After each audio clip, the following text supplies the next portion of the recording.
Time coming. Here's my partner, George Cheney. We've waited a long time for this. And boy, us Delaware boys have made it home. George, how's this one feel? I'm going to have an attack. Let's all get in victory lane. And this will be the biggest payday of this guy's career.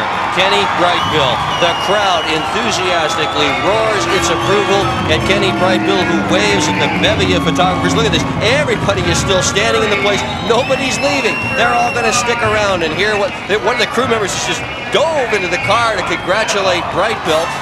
He is now being surrounded by well-wishers. The crowd all standing, applauding. The biggest day in Kenny Brightbill's racing career. He has just won the Miller 300 at Syracuse. Well, what a fabulous race he ran. Also, he was strong in the early part, Dick, then seemed to slow down in the middle section, and you and I commented on it at the time. Is he going to be able to pick it up and get back into the thick of things? Sure enough, he did. Maybe he was just coasting in the middle, just trying not to be lapped and hang in there tough. He did that and then came back, and it was the mistake that Jimmy Horton made, or the mistake the McCarr made, going into turn number 3 and just jumped to the outside, smacked the outside wall, and Brightbill was by. Horton's car did not suffer any apparent damage. He came back, he ran the leader down, but Brightbill would not give him the room to go by. Brightbill was running about 33.5 seconds a lap. All of a sudden, as you said, Horton showed a wheel underneath, and he picked it right up to about 0.4 of a second faster. They call this racetrack the Moody Mile, and what a contrast there must be between the mood of one Kenny Brightbill, who has just won this event, and Jimmy Horton, who has just lost it. Well, right now, the winner of the Miller High Life 300 in 1988, Kenny Brightbill, driver of the number 30. He is down in victory lane. Andy Fusco is there with him. Kenny Brightbill down here in victory lane. How does this one feel? Well, it feels good after that long run. What happened to Horton there late up in turn 3? I don't know, he just drove in on the high side and hit the wall. On lap number 94, you had a tire go down. Did you ever think you'd come back from something like that? I didn't know. You just keep trying, hanging on, and hoping for the best.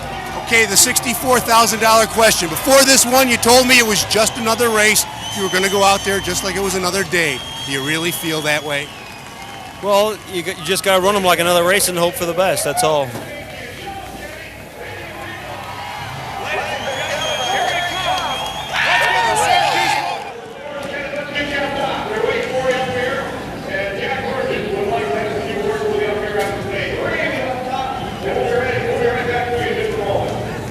The man who seemed to have it all wrapped up and then just plain lost the race car in turn 3, Jimmy Horton. A very disappointed Jimmy Horton right now with Andy Fusco.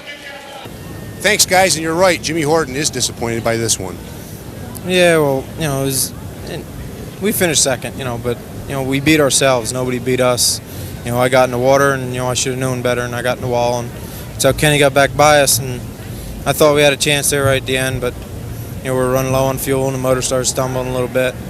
But, we got second. That's what I can say. Did you run out on the last lap, run out of fuel? We come off of 4, and the motor was stumbling. I made it to turn 2 after the checker, and that's when it quit. Sometimes second place isn't a happy position to finish in.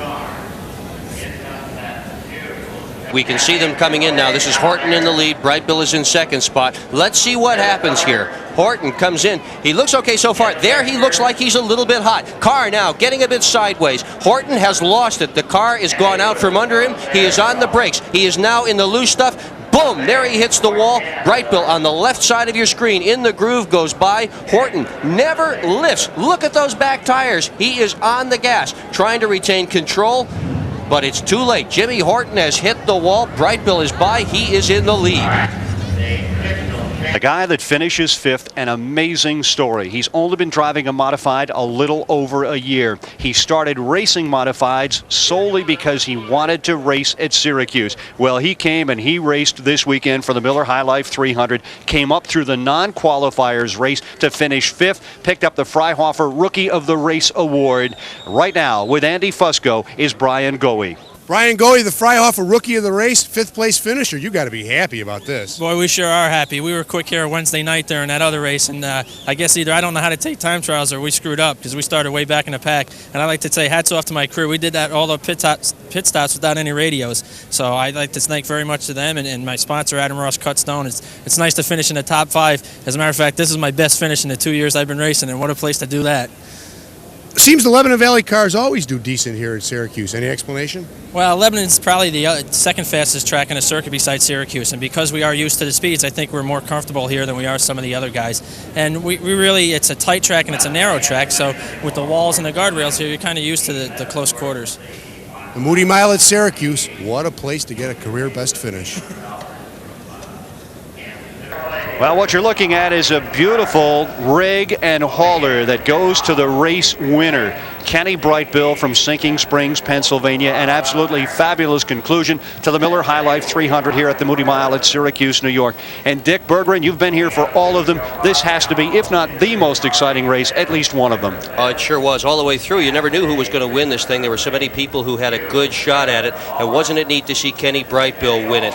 He had left this sanctioning body, gone elsewhere, kind of saw his fortunes diminish. In fact, his fortunes hit the absolute bottom. Today, he collects his biggest payday ever. Not only does he get that rig, which he can certainly use, he runs a lot of his own equipment by himself, but he also gets a big infusion of cash, and it's all going to help Kenny Brightbill. And he ran a super smart race throughout the entire thing, was always right in the thick of it. He got a big break at the end with a mistake of Jimmy Horton, but he had to run it right to be there in the first place. Well, he's a percentage racer. He does run for the money. This is what he does to put the groceries on the table, and he ran a very smart race today. And the Miller High Life 1988 edition is now history. The 300 is over. The winner from Sinking Springs, Pennsylvania, Kenny Brightbill. Finishing second, third, and fourth, three former winners. Jimmy Horton was second, Alan Johnson third, Jack Johnson fourth, and then what a surprise, a rookie. His first really full season in modified racing, comes up to finish fifth. He came out of the non-qualifiers race to get into the field to start with, finishing fifth, Brian Goey. That's it from the Miller High Life 300. From Dick Berggren, I am Roy Silva.